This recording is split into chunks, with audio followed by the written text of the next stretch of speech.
Well, hi and welcome to my shop. Today is March 10th and I have in front of me a nice little stereo amplifier and one of two speakers in the background there, and that's what we're going to focus on today. I just finished fixing up a Telefunken record player which belongs in a console with a big German style receiver in it. It's a mono operation, the receiver, but the record player has a stereo cartridge in it. So the owner of the console sort of remembered that he had this little amplifier, and he's presented that to me, and I've told him this is a great option. This little amplifier could potentially drive the speakers from the record player and not even use the receiver in the console for that.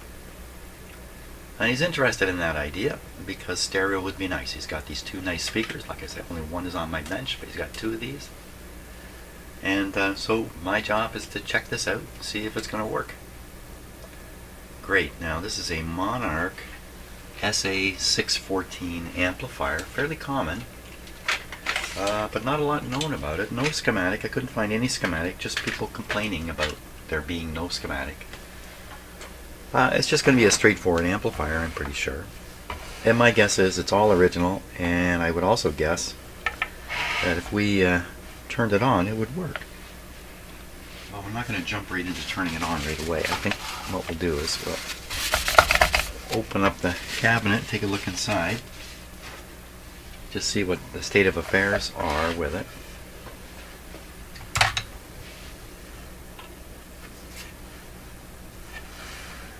Yeah, the console that the record player came from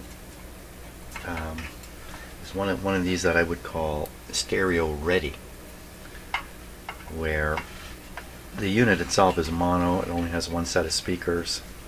There's no stereo in the unit itself, but they can put in a stereo record player, like a stereo cartridge.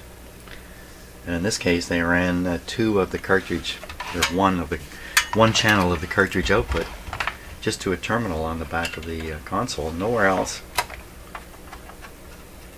and the other channel into the amplifier. And then, curiously enough, they'd made a little switch on the side of the tone arm that you could throw, a little mysterious, poorly labeled switch that would short out the stereo in the cartridge and make it a mono cartridge. So when you're listening to it in that console, you flip the switch to mono. I don't think they really wanted to advertise that too strongly. Lots of outputs. Lots of outputs, speaker terminals on this. But this guy will turn the thing into real stereo, especially with those external speakers. I think that when the owner acquired these items, he never envisioned how they might be used, but it turns out it's a very, very good acquisition here. So I got two nice output transformers here, a couple of tall tubes here, tall one back here. This is probably a rectifier tube.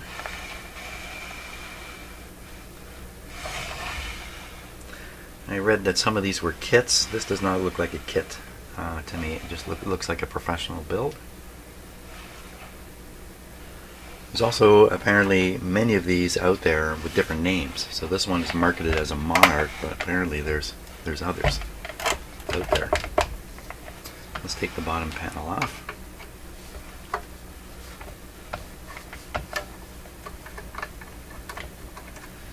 So the weather here is changing. We're going from wintry weather to spring-like weather right now.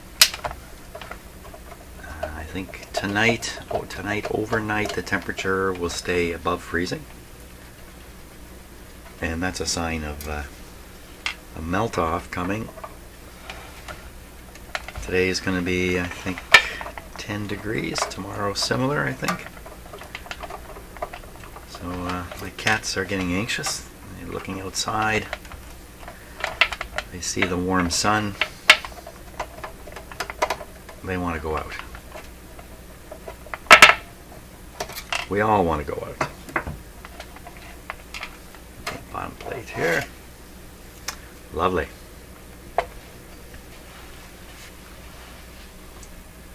Well, offhand, I would guess that all these, just glancing at them, all these components are good. I would guess there's no bad capacitors in here, as a guess, just from the look of it. We actually have a number of, this looks like an electrolytic on here. This is 25 volts, 22 microfarads. They look great. This whole thing looks great. So I'm just looking for any parts that appear overheated or anything, any event type stuff that might have happened. That's a little lighter. Hey, look, they soldered it right in. Well, I don't see any reason not to try turning this guy on. I have the feeling it's just fine. So let's look at the outputs on it. The inputs and the outputs. So a little hard to see, but it's stamped right into the metal here.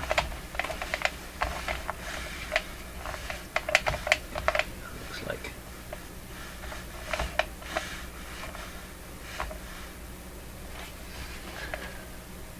$160, $80, $40, and I'm going to guess $20 under this sticker. What's that mean exactly?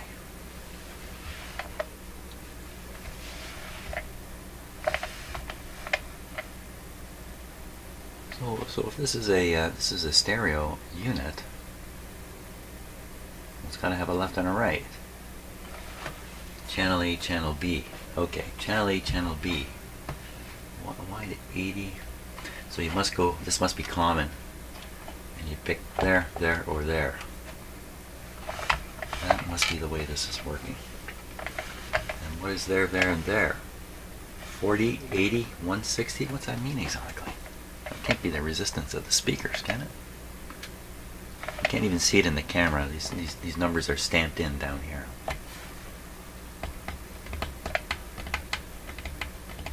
Huh. Well, I'm not quite sure what that means. Okay, I'm going to look over here. Auxiliary, tuner, and phono. The question would be, what kind of phono input is this? Just judging by the number of tubes, I think this is a 12AX7 here. This is probably perfectly suitable to the kind of input that's coming from the record player. So we should get the other speaker, hook it up. I'll hook this whole thing up. We'll get it ready to try. Well, let's take a closer look at these two very cool speakers. Now this one, I've got the cover loose here. That's why it's on an angle. Let's take it off. These are Electrohome speakers. My experience with Electrohome speakers, not of this sort, but of another sort, and very, very, very good speakers. So I wouldn't be surprised if these are pretty good. They can only be so good because they're only so big. And this woofer container here is not all that large. This is not all that large a speaker. They have the tweeter up here, and the sound is coming out right out of this area here. And this is a deflector, kind of deflecting the sound out. This would be about that far up on the speaker. The top is solid here.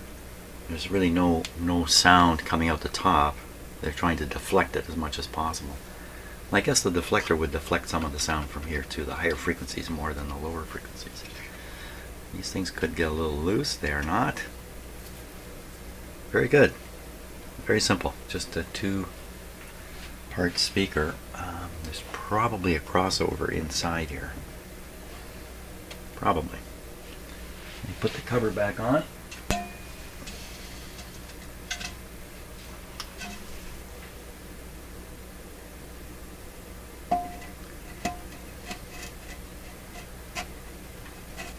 That's good. Good enough.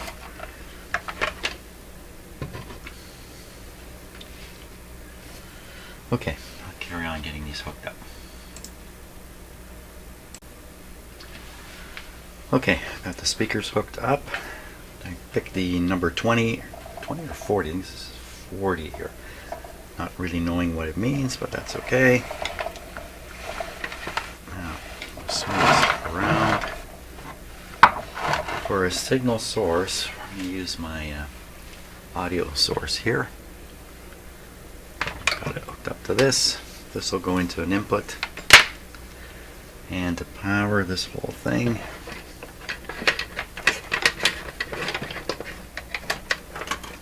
we'll run it through some dim lights. You can see them back there. Okay, not too concerned. Now wait a minute. Hold on a second now. Channel 8 tone. Volume A and B. So here's the volume controls. Turn them down. Selector for different inputs. Phono tuner auxiliary. I'll start with auxiliary. This is a tone control. We'll stick them in the middle. Nice knobs. Yeah, they have that gooey sort of feel to them, you know. They don't feel cheap. Okay.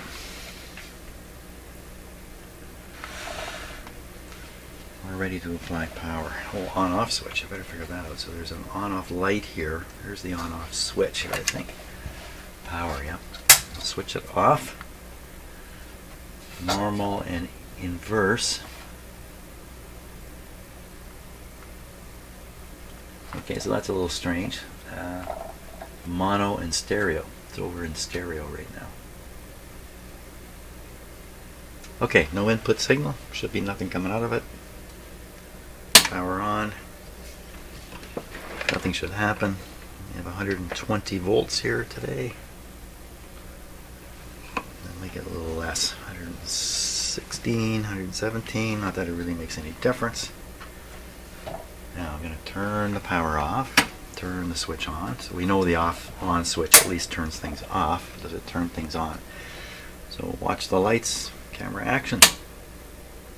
Okay, so the dim light came on, so this guy's taking some power. Dim lights went right out. All a good sign. I can see the tube heating up. What do we hear? Could hear a big hum.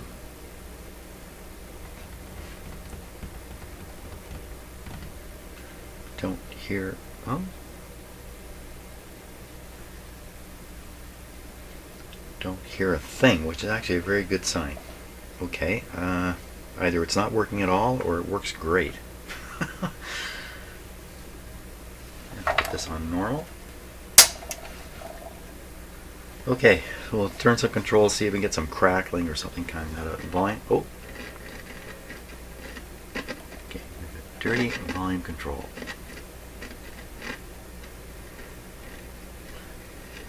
At times the resistance of this is shooting up because of the bad contact of the slider, and when the resistance goes way up it becomes a little more of an antenna.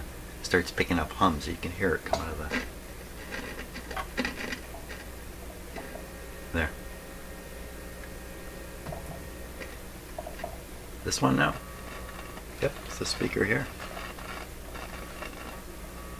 Very good. Turn right up. So that's not a power supply hum. I think that's a hum from the like the input has a bit of noise on it, a bit of this signal on it or something like that. It's probably more internal.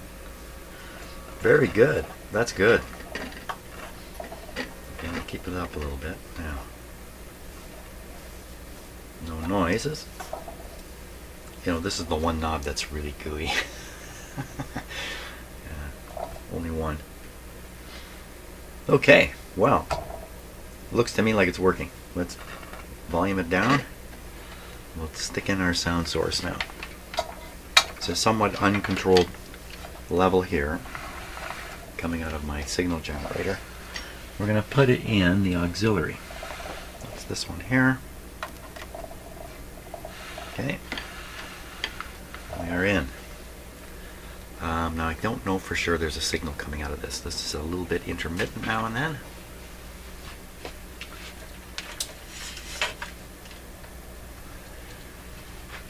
Okay, what do we hear? Nothing there. I don't know which channel I'm on. Oh.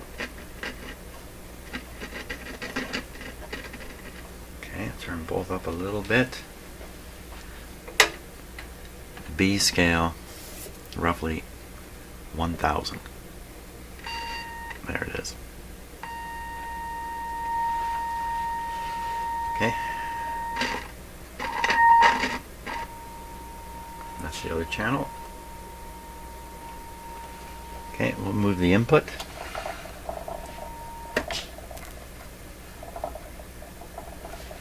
A strange sound just came out of the room behind me.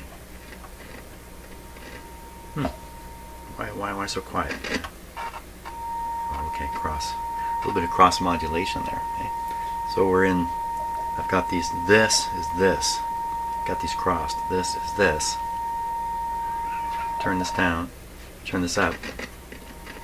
We shouldn't hear it, but we do. So a little bit of cross modulation between the channels, but not much.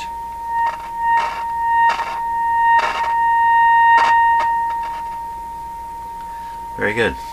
Let's just give it a little frequency deal here. Oh my gosh, Peanut. What's the problem?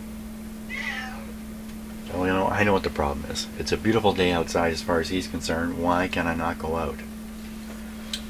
Okay. Peanut. Peanut. Yep. Okay, he's gone. He's doing his thing. I think he's just coming in to register with me that he wants to go out. Is at the door there. Peanut. Come on. We can't go outside. You can go in the garage right now. How about that? He doesn't speak English. Okay, he's giving me the look. I know the look. Have to stop here for a few moments. We'll just leave the amp running for a while, let it heat up, and check it out in a bit. Right, I'm coming. Okay, my cat slunk away. Disappointed, so disappointed. Okay, but a few days, they may be outside. Let's go back to what we were doing. I just discovered there was a bit of crosstalk, but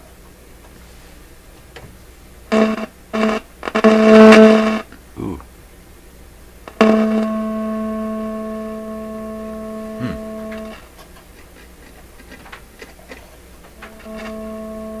Well, that doesn't sound the way it did. That doesn't. It sounds different.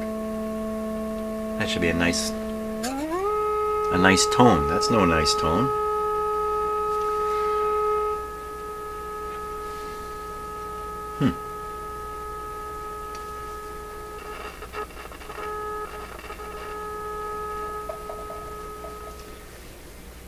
Hey, where'd it go?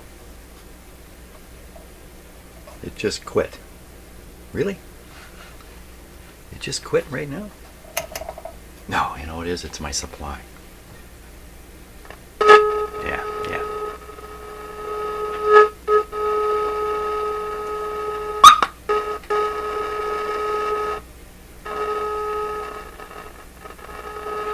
I think that terrible sound is this, but I can't actually be sure.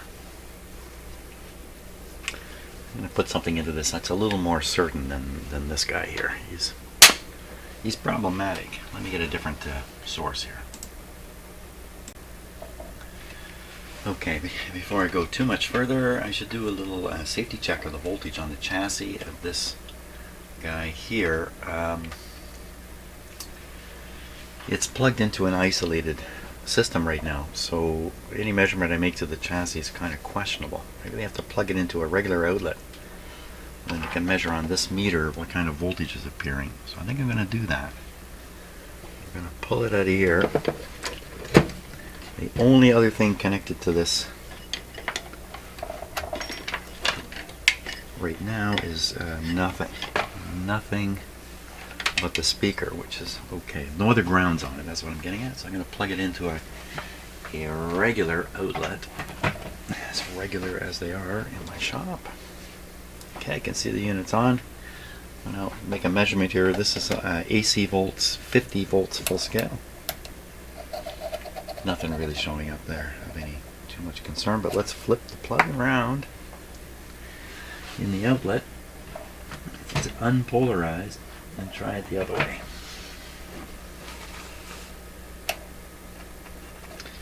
So we're getting a little higher reading, 25 volts. That's really not much to be concerned about. If I saw full voltage here, 120 volts, then I would be very, very cautious from then on. Okay, I think we're okay. Let's pull this back out of the regular outlet back into my bench, isolated one. Okay.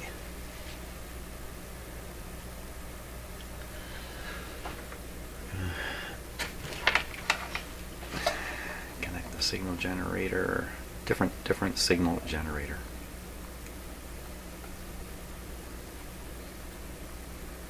And my camera seems over bright. How come? How come they're over bright?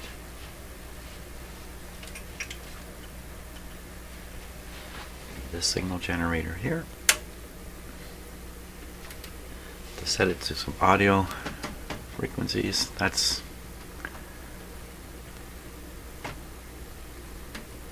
I think that's 6,000. That's a very high tone. Okay, we should hear it. Don't have any output yet.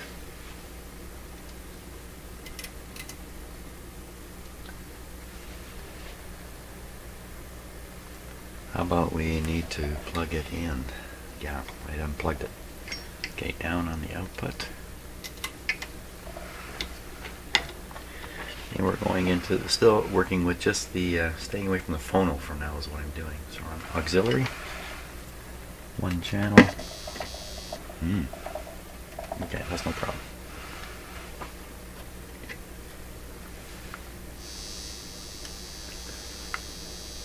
That's the actual sound that signal generator is producing right now. That's better. Go lower.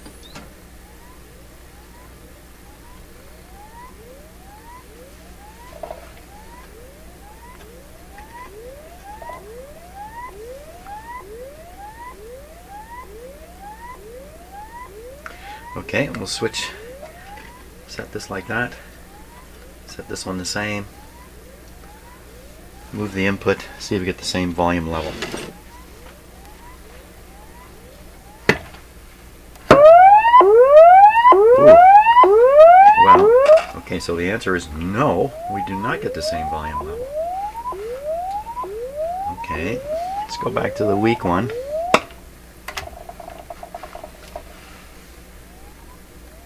Very weak in comparison. Okay, could it be the panel switch? Say no on that. Could it be, if we put it into, now the tuner input's probably the very same electronically as the auxiliary input, so we'll just move it over to the tuner. Turn this down. And move this to the, it should sound exactly the same. And it does, and we'll move the other, we'll move to the other channel. Holy smokes! I got a screaming signal coming out of here because the volume's right down in it. Or is it this one? Yeah, it's this one. Let's double check. Did I get myself confused?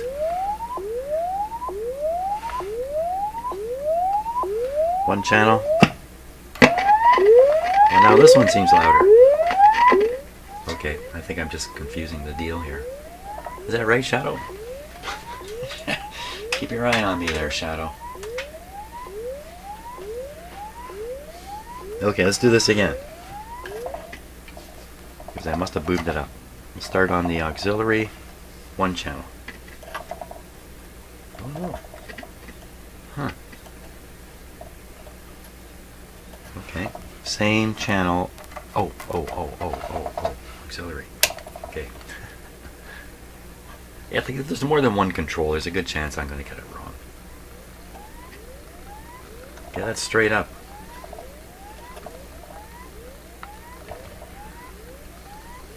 Other channel.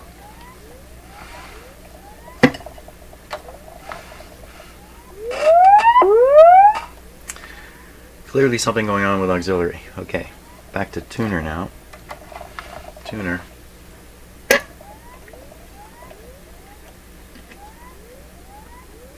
One channel.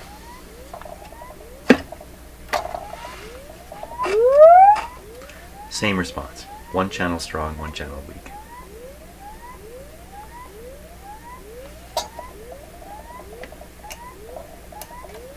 Okay, now we're going to try phono with the same signal level. We're going to find out if this phono is, has a preamp or not over the auxiliary.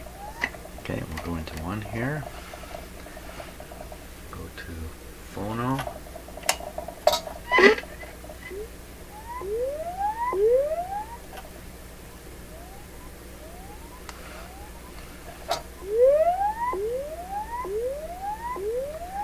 Okay, we'll try the other channel. Sounds, I think, the same.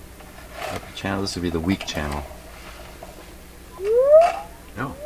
Okay, what's going on? We'll put these two at the same level. Go back and forth. What happened? I thought I had them at the same level a moment ago. Ooh.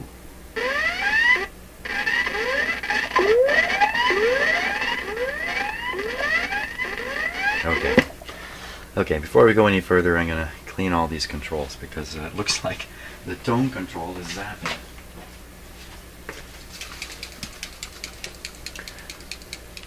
Yes, it's going to be WD-40. Everybody look away if you're a hater of WD-40.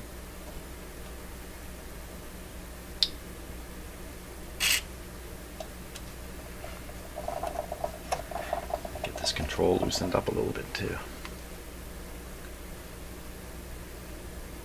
Just a little dab. Come on, dab.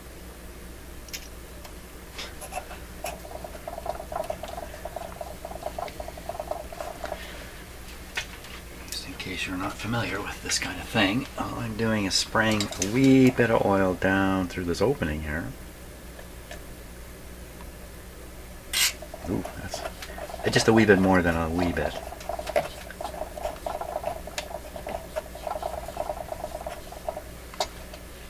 Okay, I'll get this one here.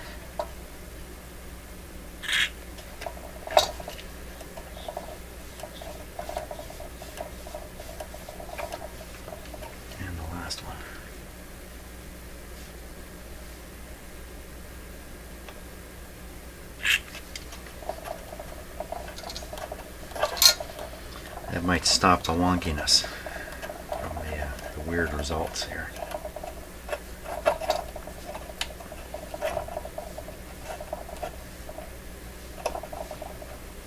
Okay, let's try again. So we're switched to phono. Go in the phono input.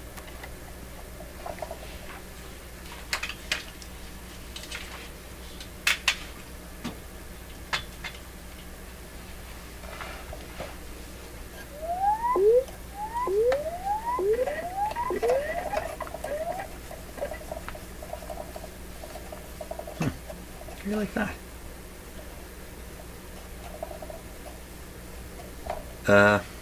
Is it not this?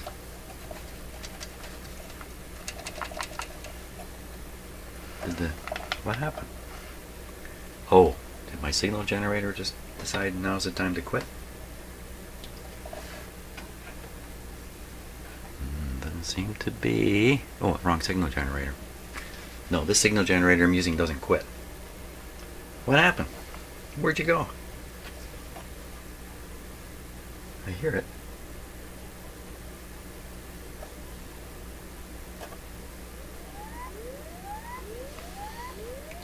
What, cleaning it up made it go quiet?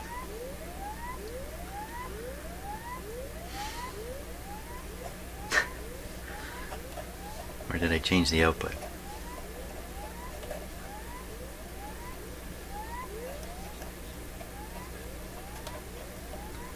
Okay, other channel. Same level.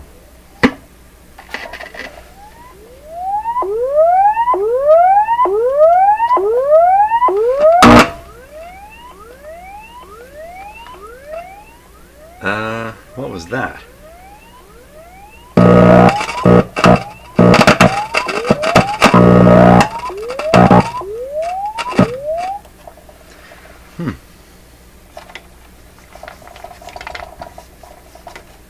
We're losing the ground connection here. This is plugged into an isolated transformer. So if you've got a single wire coming into the input from an ungrounded piece of equipment like the signal generator, there's a good chance it's going to generate a whopper of a hum. Now where are we now? Oh, these are tone controls.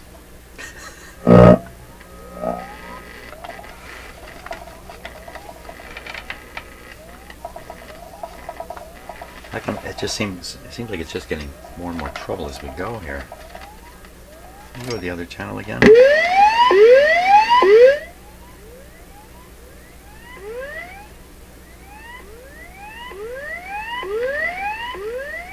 a lot of weird things going on here. It should not be going on. It has little to do with the amplifier.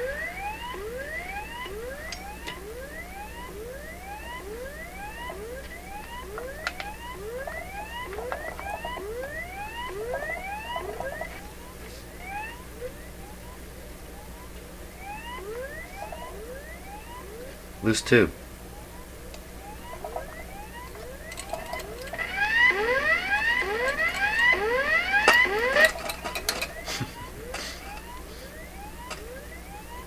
Okay.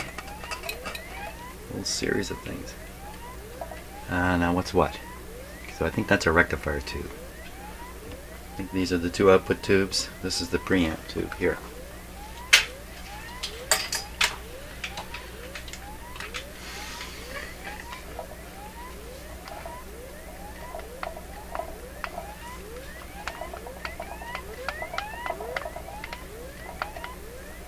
I just get the impression the volume is just doing up and down a little bit too.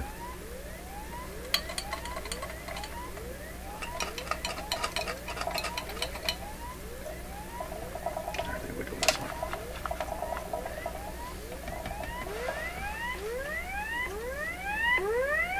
For sure, it's going up in volume. And there's some noise. Bad connection.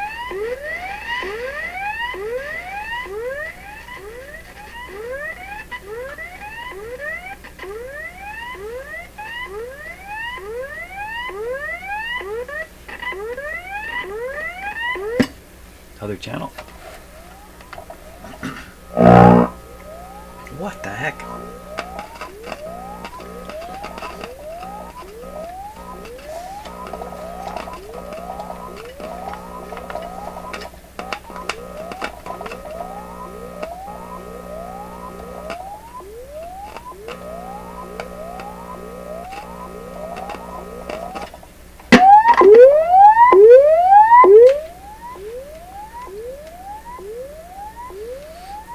Well, it's the simplest thing in the world. Why am I just totally bonkered by it?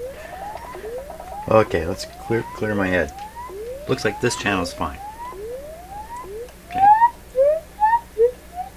That's funny. A little musical. Anything funny happening on this channel at all? I wouldn't say so. Good. Rugged.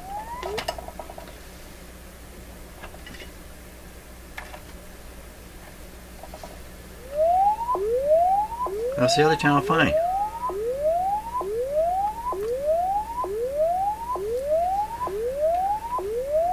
Okay.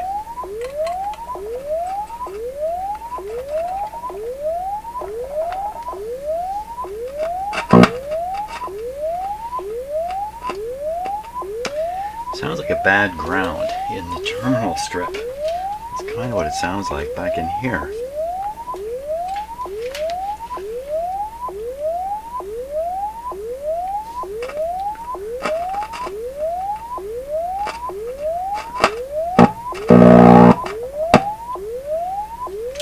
I think it has to be a wiring thing back in here. Okay, so if that's the case, it's not important. I carry on because it's easy to fix. So now what are we hearing? We're hearing this channel. That's the right control, the speaker. Now if I just move it across, other channel.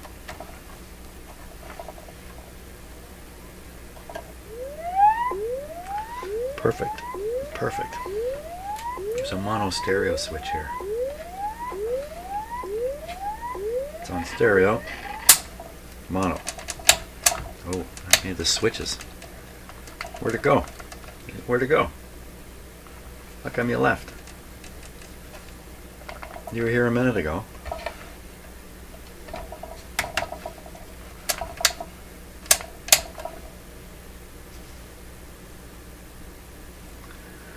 You know what? I think I'm running this on a very restricted voltage, in fact. 74 volts. Wow. That's a little too low. Let's just get the full works here. That shouldn't have affected anything I'm doing, except the volume would have been a little low.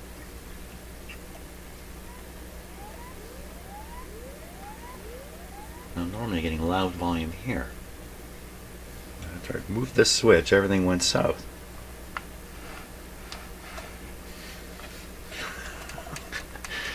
Shadow's looking at me. Do you have any idea what you're doing? What? There's nothing on the ceiling.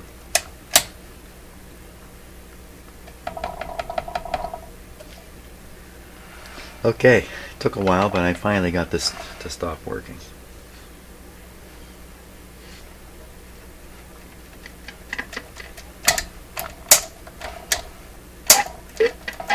Oh my gosh.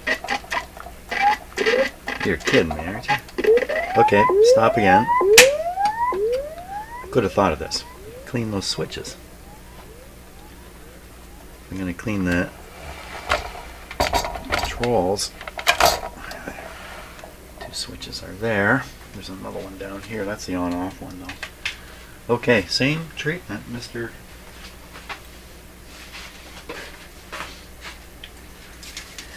He shall remain unnamed. So you can't tell what I'm using here. I need just a little more light on the topic. Just go right in the end. It'll hit the contacts.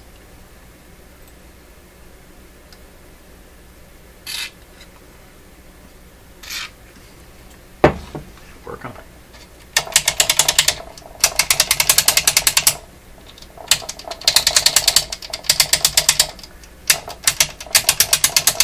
We'll leave the power one alone. Okay, what do we get this time?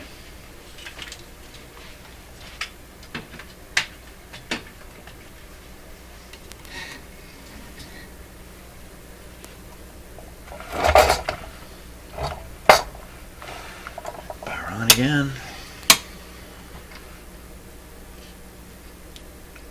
She's willing me to let her go outside. That's what's going on. She's trying to ESP me.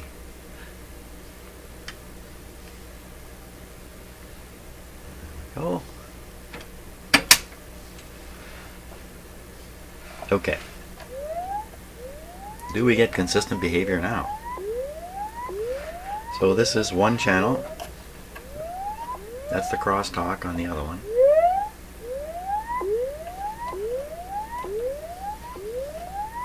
Nothing funny happening here.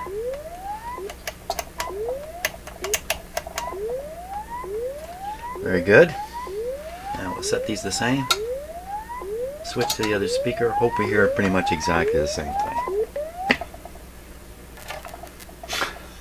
Why don't we hear a thing? Come on. Who's doing it?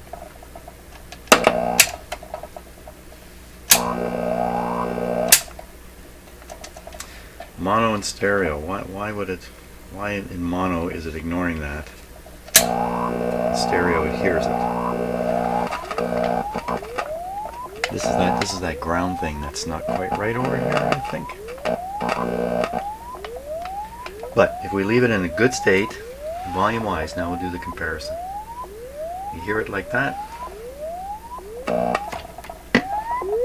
It's a little louder but similar. A little louder, similar is good. Compensate with the volume control. Isn't that right? And maybe this was the problem. I didn't have the tones exactly the same. Okay, that was phono. Let's do the other inputs now. It shouldn't really be any different. Sounds exactly the same. Same channel right across.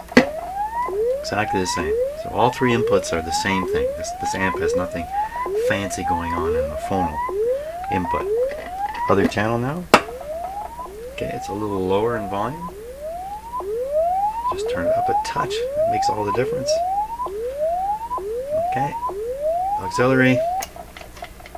Tuner. Exactly the same. Phono. Phono with a big plug. Yeah, there's something funny about this plug here. The other ones don't do that, do they? Hey, where'd the sound go? Oh, I just moved here. Great. No, the other ones don't do that. Back to the phono. Okay, what about the other phono channel? Does it make that kind of sound when I wiggle? Wiggle away? No. Something in there. So, I think it's just a question of finding a bad solder joint or something of that sort down in there to sort that out. Hey, you know what? This guy's working quite fine. Not producing a hum. Lots of volume. Cleaned up nice. Really what he needs to be is tested with the record player. That's really what it needs, and see what the combination of these speakers and this amplifier and that record player. Let's see what it really sounds like.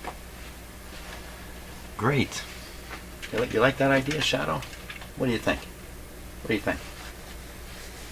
Yeah, I'm distracting her. That's why she's looking up. Up. Down. Good cat. She spends all day wondering, what are those people doing? Okay, so what I need to do with the record player first is the output from the record player is currently on this wire with these surprising terminals on the end. Goes into the German receiver that it came with.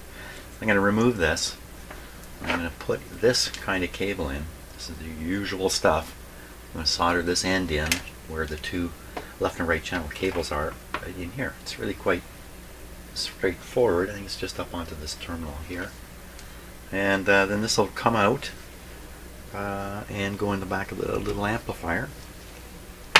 Presto.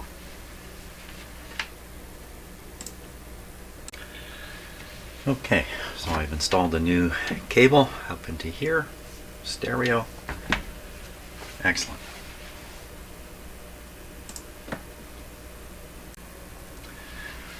Okay, so we're ready to plug it in and test this all out, but before I do that, I want to make sure it's safe. The temporary plug I've got here for the record player is a polarized plug, but this is just done randomly how I've connected it here. Just random. So it's possible this may be connected to one of these brown wires.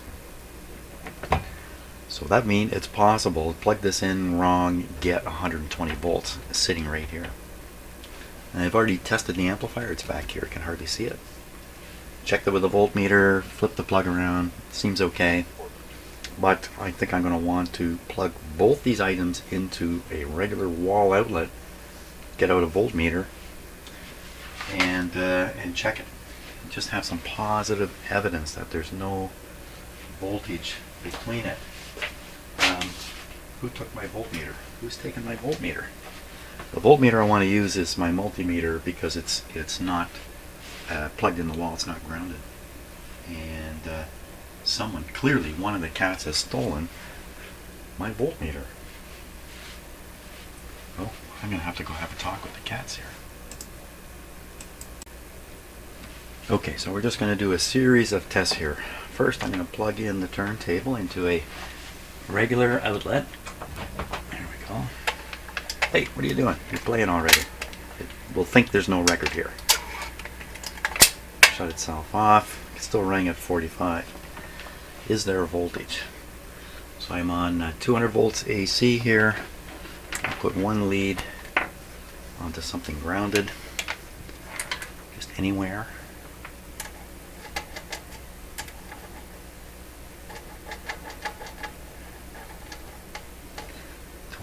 Volts.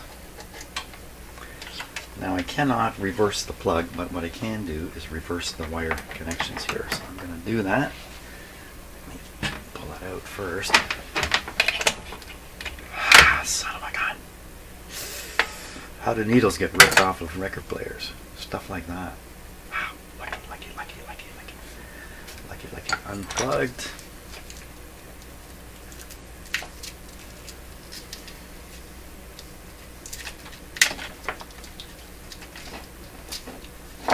Ah, what a hassle. I use masking tape because, you know, it's easy to work with. Oh, now I don't know which way I had it. Oh, for crying out loud, what a stupid move that was. Okay, we'll just have to hook them up. Do it a little more temporarily here. Put them like that, just sticking in the open. Okay, now we're going to plug it in. And we're going to repeat that test. And we're going to have to re-repeat it. One lead grounded. Looks like kind of the same sort of thing. Okay. Now pull the plug. It's a bit of a long drawn out process here, but I'm really looking for the positive proof that there won't be a dangerous voltage left. Okay, now I've definitely switched them around. You know, I'm using a high impedance meter.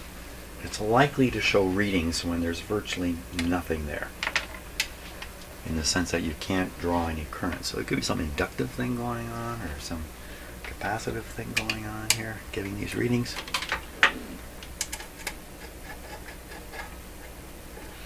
And it's a little bit lower.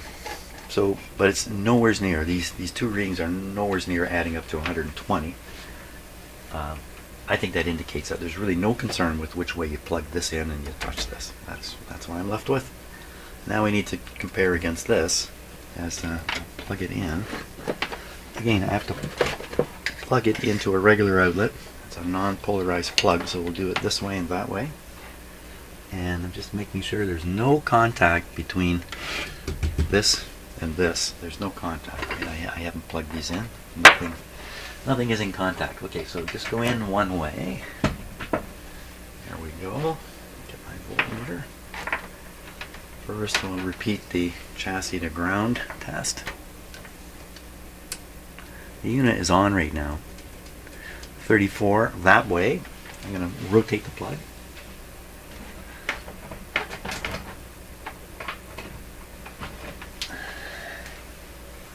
Check again. Aha! Okay, so now let's just look. This may be ungrounded entirely. This may be a floating piece of metal. Generally, they don't do that. But let's just look between this hot chassis now and this.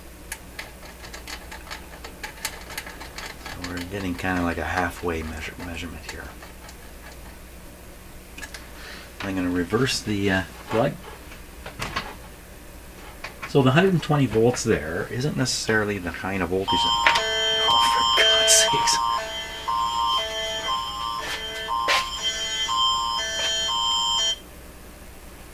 sakes. So in Canada we have a system called the Amber Alert System, at least here in Ontario. And when the police care to, they can post a note to everybody in the province. And that's what that just was. And they do this for child abductions. So that's what that is. That's a child being abducted not too far from here, actually. So, okay. I'm sure a lot of countries have similar sort of things set up these days. Now, that really cleared my head. Right, we were repeating this. Where was I not? And we don't see the 120 anymore. At the very least, there's a preferable way of plugging these things in. At the most, there's a real 120 volts here that would shock somebody. Sufficient to shock somebody. How can we prove that? Or disprove that? So we get a lower impedance meter, these old guys here. So meters have to take a little bit of power from the circuit that they're testing. In most cases, most circuits, oh, what happened to my lead? My lead is broken here. Son of a gun, what am I going to do?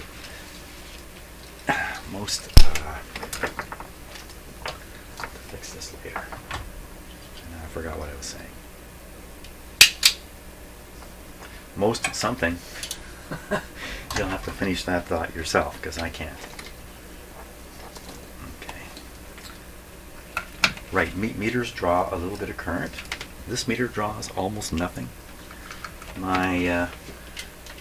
This meter, vacuum tube voltmeter, draws almost nothing. This guy draws a little more. Let's see what we get. It's not a very accurate meter either. You know. The impedance of this, it says right on it, 2 joules. Hey, I have 2 joules. 2K per ohm. 2K ohms per volt. So 2,000 ohms per volt. I'm on the 150 scale, so 2,000 times 150. That's a pretty big number. I bet you this meter is going to read it. Now, I think I had to flip the plug around here. It puts the amp in the hot chassis mode, if I can call it that. So first we'll do the ground test.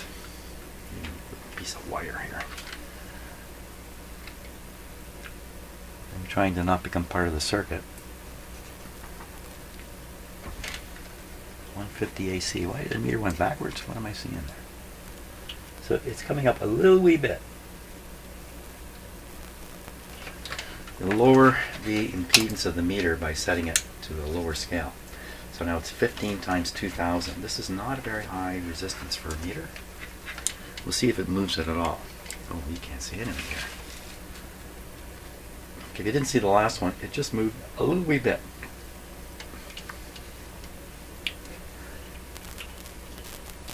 Again, it's moving a little bit. That's the 15 volt scale, and it's telling you it's all of 1 volt.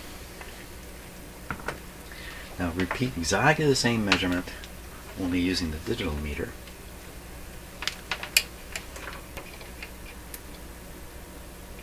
So the digital meter tells you 127. I'll repeat it here because this is important. The current drawing meter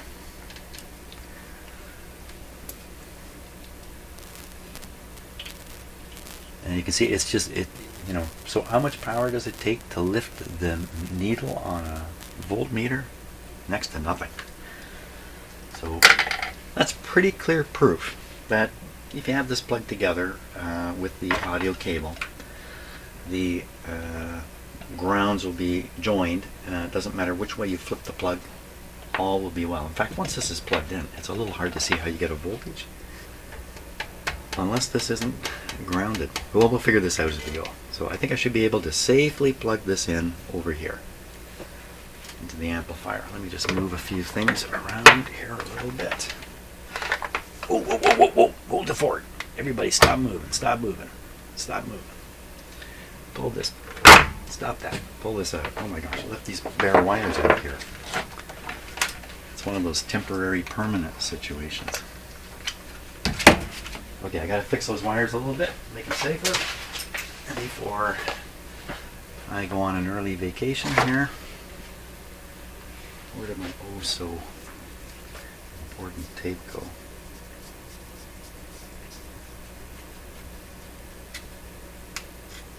So if you're asking, well, why are you using masking tape? The answer is twofold. One, I have it. Two, it's cheap. All I'm trying to do is space those things apart so they don't come into contact. This is unplugged. I'll do this just a little better here. We'll not switch them around. when you're plugging equipment together, like two pieces of equipment, and you're holding the the audio plug, you're really in a position to get a shock if there's something wrong. Like, for instance, you just picture yourself holding something that's connected. You separate it. Now, what are you holding on to with your hands? You're holding on to two different things that have become separated. Yeah, think about that. I'm very, very nervous when I'm plugging equipment in that I know has no other ground connection between them, like this, or unplugging them. Really, it's unplugging them. That's careful. You have to be careful with.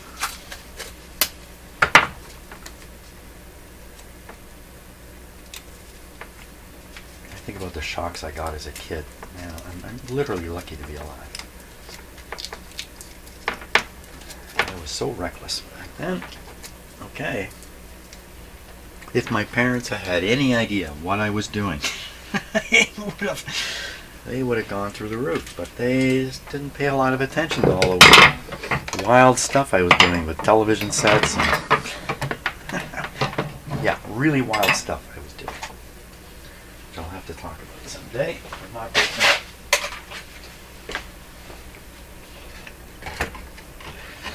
Okay, now we're ready to plug this guy back in.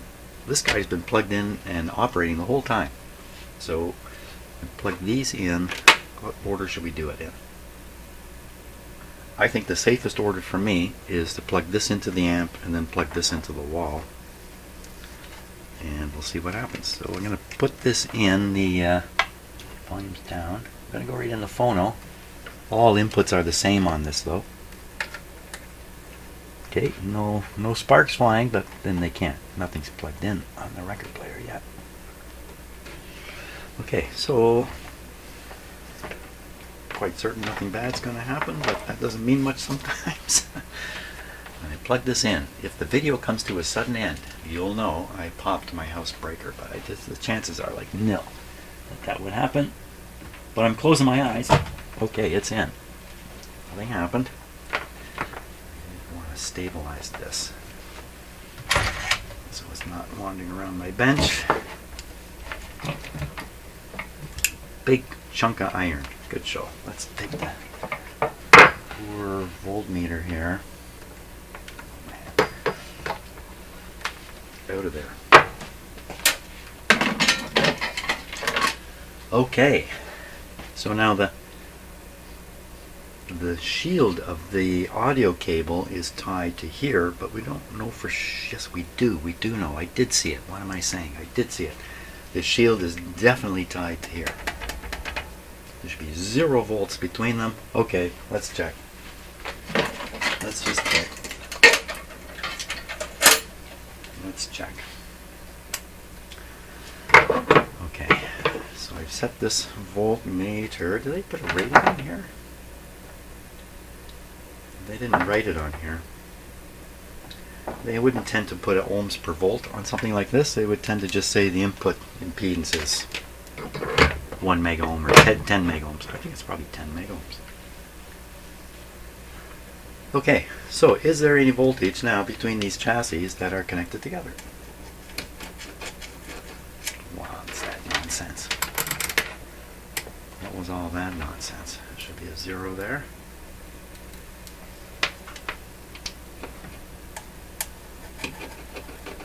15. How do you get 15? Shouldn't there be a 0?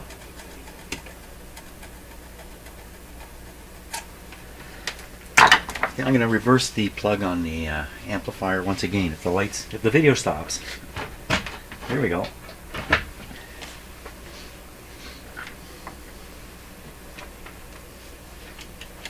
I'm very concerned about this because somebody's going to have their hands all over it, and I don't want to give them something that's going to... Yeah, so I think that's meaningless, those readings. I'm pretty sure if we brought the low impedance meter out, we'd get zeros everywhere. The last final test is to grab the two things at once, but yeah. I don't want to be an experiment. I'm sure it's good. Now the question is, what does it sound like? We're ready. So first thing, I will crank up the volume on the amplifier. Let me pull the amplifier around. We'll see, you know, what kind of noise the wire is picking up and stuff like that, just here in my shop.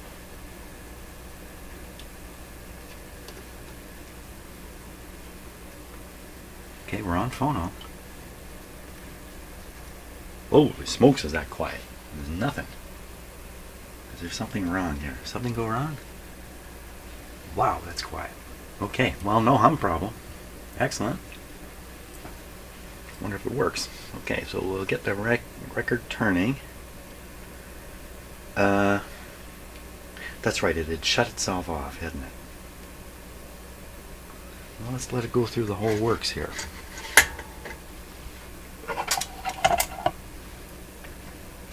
Who Can Stop Us Now is the song we're going to try to play by A Foot in Cold Water, which is a Canadian band. It's quite popular when I was in high school and college, and they have some lovely songs, really nice songs. A Foot in Cold Water.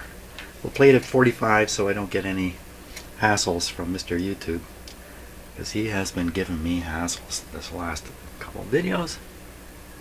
Volume's still down. Okay, let's switch to stereo. Okay, no reason to hesitate. Away we go.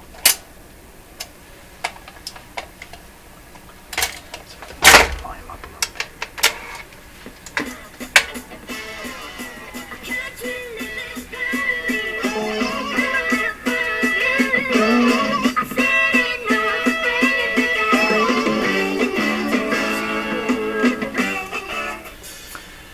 Yeah, it's actually not bad music. I played at the right speed. So let's play a little bit. I can avoid the copyright issues on YouTube if I don't let any more than about 8 seconds of music go over. They get up around 12 seconds, they catch it. So we're at 33 now. How about this?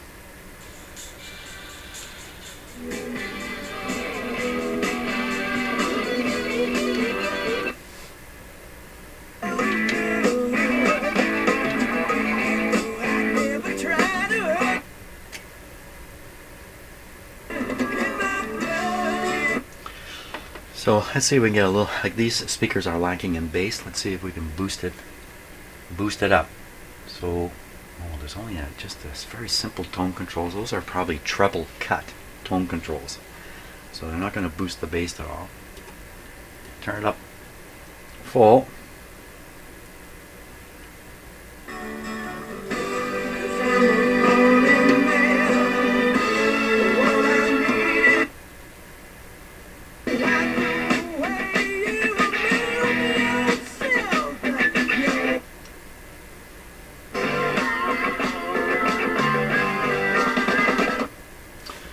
Both speakers. Okay, we'll listen to just one. Now the other. Oh, there's a volume problem for sure there. I'm trying to avoid the copyright hit in case you're wondering why everything is happening. So if that's straight up, this is what we hear. And if this one's straight up, this is what we hear. Oh. Oh.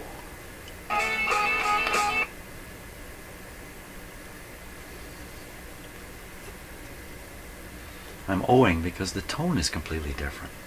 Okay? This speaker and then the other one.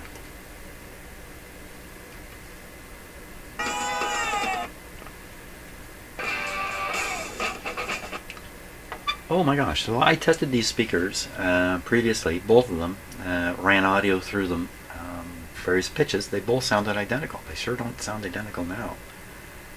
It sounds like this one has no bass. Okay, let's do a couple things here. Maybe it's the input from here. So I'm going to switch the leads around. We'll see if the tone problem moves.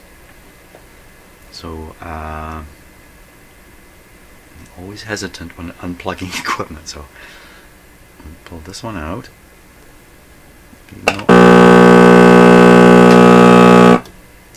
Hot diggity dog. oh, that's right, there was a ground problem here I didn't sort out. So what's happening is I have one plug in, the lower one, which is the one that seemed wonky. When I put the upper one in, it makes the ground that's good for everything here, so the problem doesn't appear. But when I pull this one out, problem appears. I haven't soldered the ground thing yet. Okay, that's that story. Flipping them around. Don't forget what you're doing. No sparks flying, nothing happening. Okay, they're in. This was the quiet one. Hey, oh, I gotta have that. I need a little bit of record playing here. So I think I've just turned up this one. What did we get? That one. Seems plenty loud.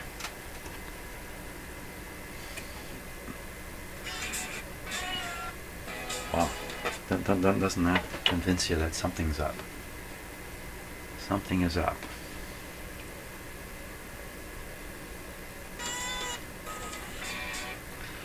Okay, I'm going to go up to 45 so I can play the record. These speed changes should really only be done while the platter is turning. You shouldn't try to change the speed with the record player off. Okay, it's going to sound kind of funny, but...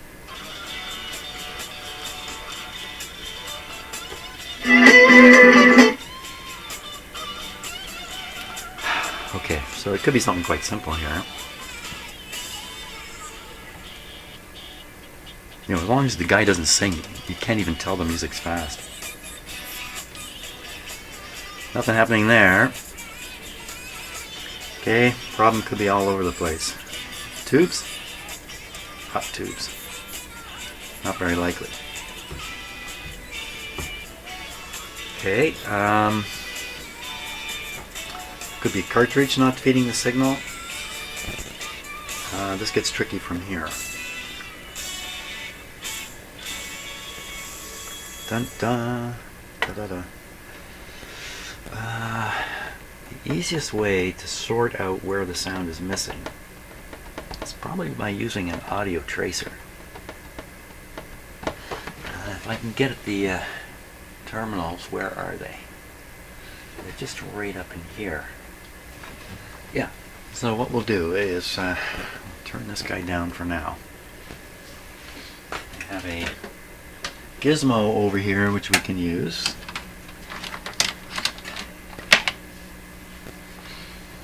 So I want this on audio, and that's all I need to do, really. I want to connect the ground to the chassis or to something suitable like that. Just swing this around here because the leads are over where they are.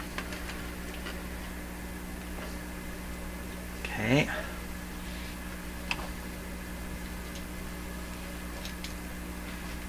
There's a vacuum tube inside this.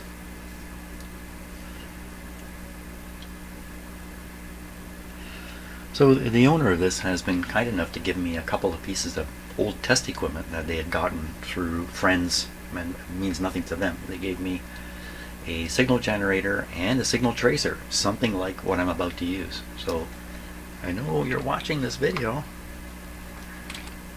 You gave me a machine that'll do something like what I'm going to do here. Now, where to clip this? Best place would be really on the ground terminal up here. There we go. Okay.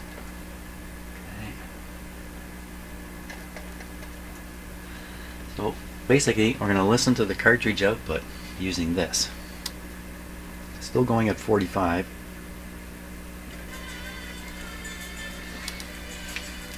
I have to get down here to do this.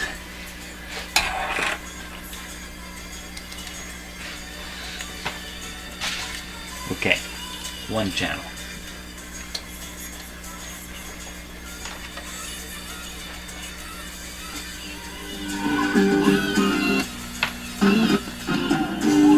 One channel.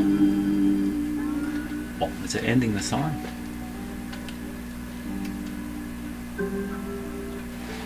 Other channel. Uh-oh. Oh, there it is. Let's wait till the record starts up here. Next song.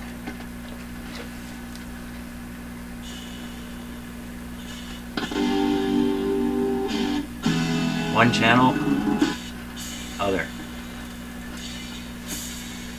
Wait a minute. There. That's one channel. What's going on in this song here? Get going, guys.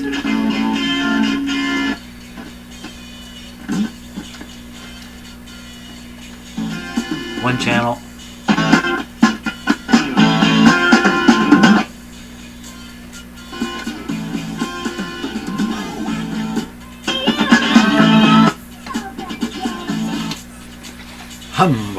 Okay, there's quite a difference there. Why the difference? You would think it's the cartridge, but maybe not. Maybe it's what's going on over here.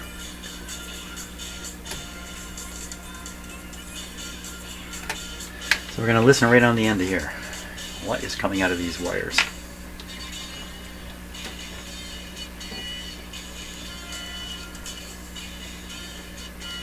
Wait, I turned it down.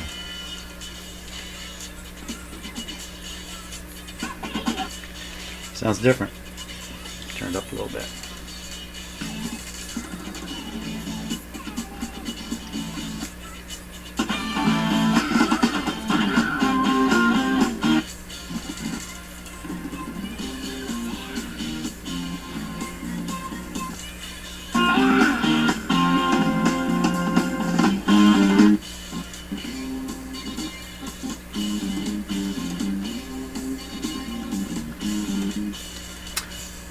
Oh, we have the stereo switch here. Oh. It's in a non-spot. Okay, maybe this is it. Let me fix this here. We'll lift her up. Stereo. Put it back down. Repeat the test here.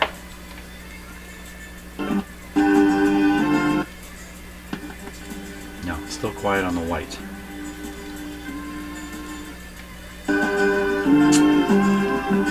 Wow. Well, we know what we're up against. I think it's the cartridge itself has not got equal output. Oh, that's a little hard to overcome. So what we would do then, plug these back in. This is the moment where you get the shock here.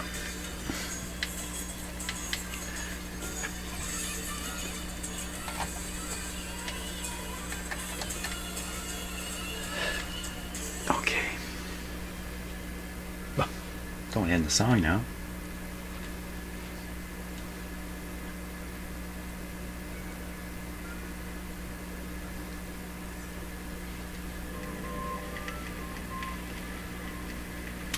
So maybe weakness can be compensated for with the different volume controls here.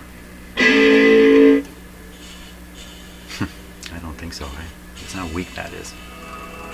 If it's turned up full, it just sounds crappy too.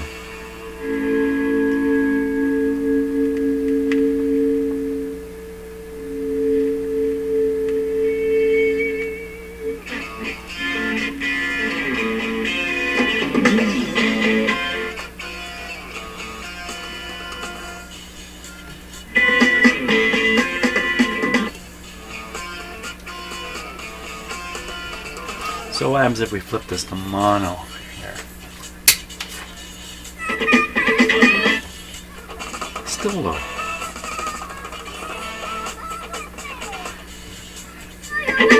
A little surprising. So they're still fed separately.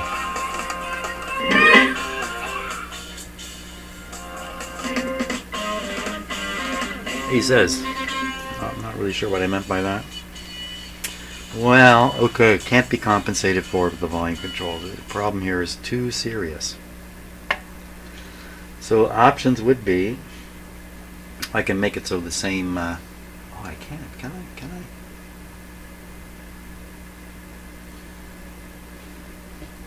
I can make it so the same input is reaching both inputs. Do the combine, like goodbye to stereo. Send a mono signal. I mean, that's defeating the whole idea of this, is to enable stereo in a console that won't play stereo on its own. Well, that's disappointing. I think it's really been proven the cartridge is the problem. I don't know what else it could really be at this point. Hey, what if let's flip the needle, flip it over. Okay, now I didn't even look at this needle, but it looks just as shot as the last one. We'll see what happens when we try to play. It might just skip over the record. Yeah, skipping a bit. Same result though.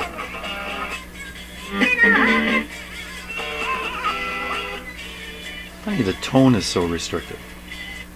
Yeah, I can understand the volume being down on one side because the cartridge has got a problem. The tone being down?